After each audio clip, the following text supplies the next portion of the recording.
Hello everyone. आज चाहिँ हामीले स्ट्याटिस्टिक्सको इक्जाममा लङ क्वेसनको रूपमा सोधिने कफिसियन्ट अफ कुटोसिस गर्न जाँदैछौँ। भिडियो चाहिँ थोरै लामो हुनसक्छ किनभने कफिसियन्ट अफ कुटोसिस निकाल्न अलिक प्रोसेस पनि थोरै लेन्दी हुन्छ। सो भिडियो चाहिँ अन्तिमसम्म हेरिदिनु होला। Let's get started. हाम्रो चाहिँ क्वेसन चाहिँ यो 104 को रहेको छ। हामीले यही गर्ने हो। सो हामीले पहिला सुरु टेबल फर्म गर्नुपर्ने हुन्छ। यक्स यफ यसको लागि चाहिँ हामीले सी यफ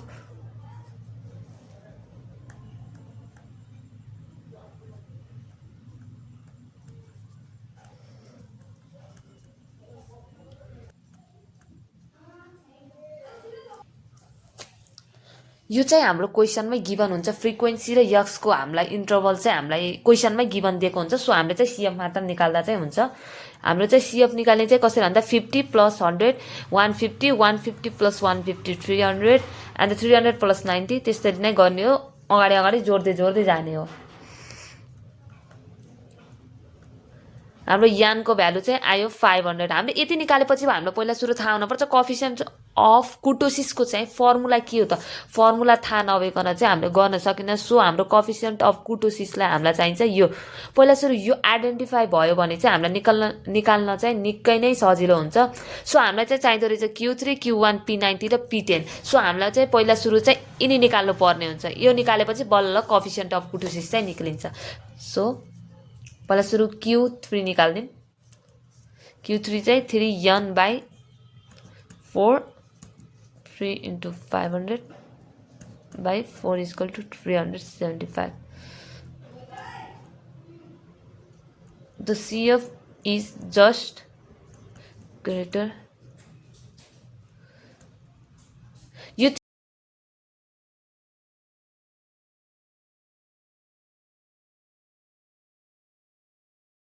थ्योरी चाहिँ लेख्नु होला है। यो थ्योरी लेख्दा चाहिँ के हुन्छ भने इक्जामिनरलाई चाहिँ क्लियर हुन्छ के यसो लेख्न मतलब जानेरै लेखेको भन्ने हुन्छ। सो यो चाहिँ डाइरेक्ट लेख्ने काम चाहिँ नगर्नु होला।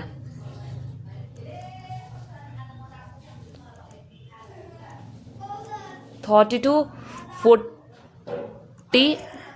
टु फोर्टी हाम्रो चाहिँ कस्तो भन्दाखेरि 375मा the CF is just greater than 375 हाम्रो चाहिँ 300मा 300 भन्दा हाम्रो 375 बढी छ र 390 भन्दा कम छ। So it's lies in under this and हाम्रो चाहिँ यो क्लास इन्टरभल चाहिँ 30 to 40 हुन्छ। So L equal to 30 and F equal to हाम्रो यो हुन्छ 90 F equal to 90 and CF equal to 300 and S equal to हाम्रो यसको यिनीहरू दुइटाको डिफ्रेन्स हो। यिनीहरू दुइटाको डिफ्रेन्स हाम्रो कति हुन्छ त्यति 10। Q3 को फर्मुला लगाउने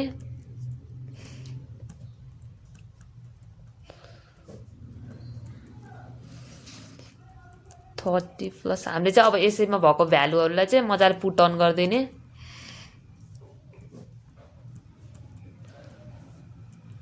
हाम्रो चाहिँ यसको भ्यालु चाहिँ आएको Q3 चाहिँ हाम्रो 38.33 आएको छ। अब चाहिँ हामीले Q1 निकाल्नु पर्ने हुन्छ।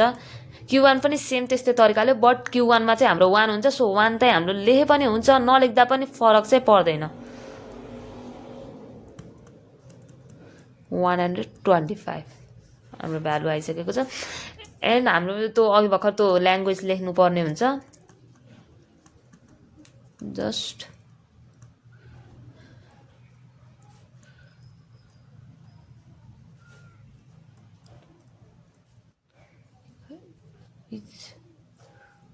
हाम्रो 125 चाहिँ 50 भन्दा ठुलो छ 150 भन्दा सानो छ। So it lies under 150।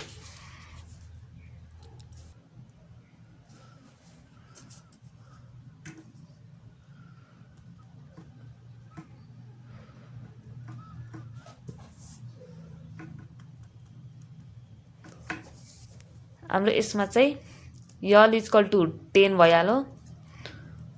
सिएफ हाम्रो यो 150 को भ्यालु भनेपछि माथिको भ्यालु लेख्नु पर्ने हुन्छ 50 एन्ड यफ हाम्रो 100 आइसकेको छ 100 एन्ड यच इक्वल टु हाम्रो त्यसको डिफ्रेन्स इन्टरभलको डिफ्रेन्स। सो 10 आयो एन्ड Q1 इक्वल टु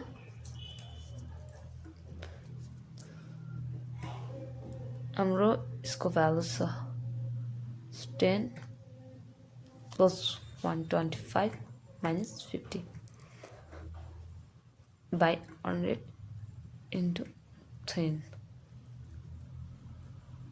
हाम्रो चाहिँ Q1 को भ्यालु चाहिँ 17.5 आइसकेको छ। सो हाम्रो यतिको माथिको चाहिँ डिटरमाइन भइसक्यो कति के भ्यालु भन्ने। अब चाहिँ P90 र P10 निकालौँ है त।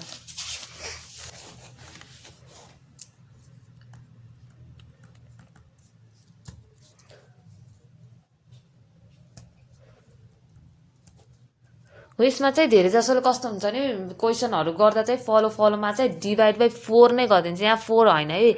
हाम्रो पर्सेन्टाइल निकाल्दा चाहिँ जहिले पनि डिभाइड बाइ 100 गर्नुपर्ने हुन्छ। 90 इन्टु 500 अपन 100 हाम्रो चाहिँ यो को 450 आउँछ। So the CF is just greater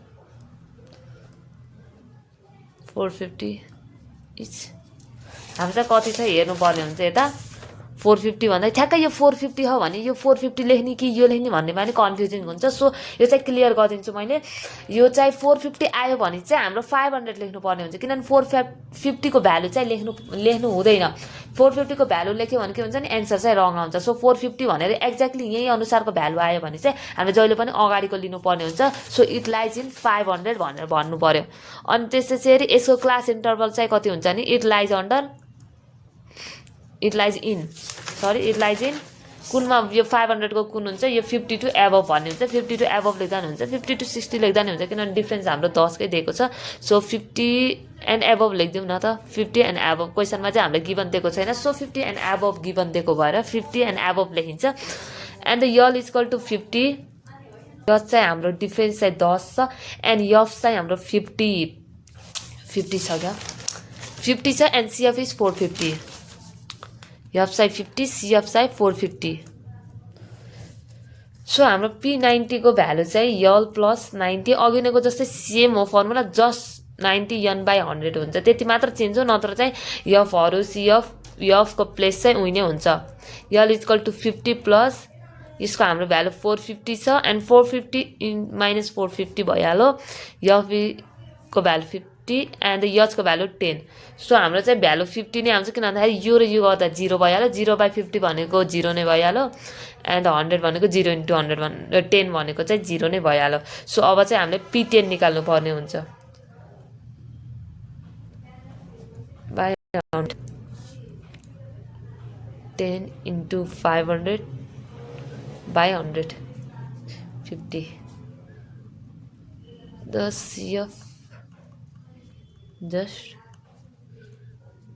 greater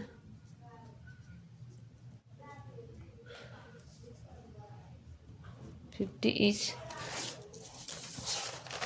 हाम्रो यो 50 को नि सेम गर्ने अघि भर्खरको कन्डिसन हाम्रो 450 भयो जस्तै यसमा चाहिँ 50 छ। सो 50 भनेपछि हाम्रो 150 लेख्नु पर्यो किनभने त्यसको ठ्याक्कै एक लेभल अगाडि नै लेख्नु पर्ने हुन्छ। त 50 को भ्यालुलाई 50 नै लाई गर्छ भनेर चाहिँ भन्नु मिल्दैन। So it lies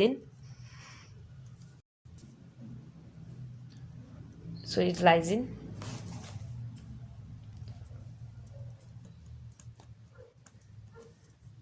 L equal to 10 हाम्रो यो अगाडिको भ्यालु यल हुन्छ। F equals to frequency equal to हाम्रो 100 देख फ्रिक्वेन्सी हाम्रो 100 CF इक्वल टु 50 देख।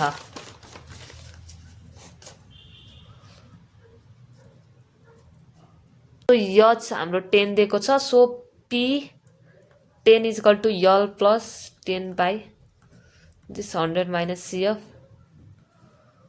अपन यफ इन्टु यस फर्मुला उयो जस्ट हामीले चाहिँ P10 भनेको बेला चाहिँ यहाँ भ्यालु चाहिँ 10 राख्नुपर्ने हुन्छ। 3 भएको बेला Q3 भएको बेला 3 राखे जस्तै 3/4 गरेको थियो नि त्यस्तै भ्यालु चाहिँ यसको मात्र चेन्ज हुन्छ। तलको डिटर्मिनेसन पर्सेन्टाइलको त सबै नै 100 भइहाल्यो। अनि चाहिँ यसमा भ्यालु राख्यौँ। सो यसको चाहिँ 10 आउँछ भ्यालु 50 माइनस 50 0 भइहाल्यो। So you can calculate in the calculator. And अब चाहिँ हामीले चाहिँ फाइनली कोएफिसिएन्ट अफ कुटोसिस चाहिँ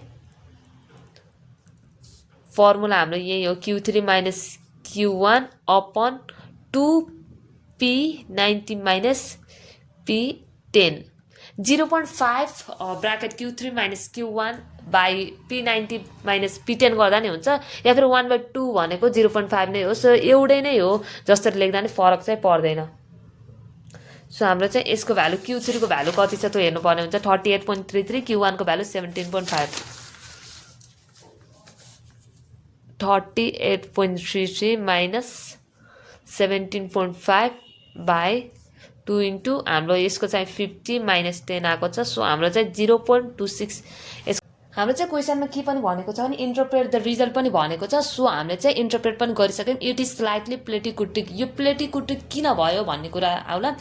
यदि चाहिँ भ्यालु चाहिँ 0.263 भन्दा के को भ्यालु चाहिँ बढी आयो भने चाहिँ हाम्रो लेप्टोकुटिक हुन्छ, 0.263 सँग इक्वल आयो भने मेसोकुटिक हुन्छ, 0.26 भन्दा कम आयो भने चाहिँ हाम्रो हुन्छ प्लेटिकुटिक। हाम्रो चाहिँ 0.263 भन्दा कम आयो नि त, सो द भ्यालु इज प्लेटिकुटिक, त्यही भएर चाहिँ प्लेटिकुटिक भएको।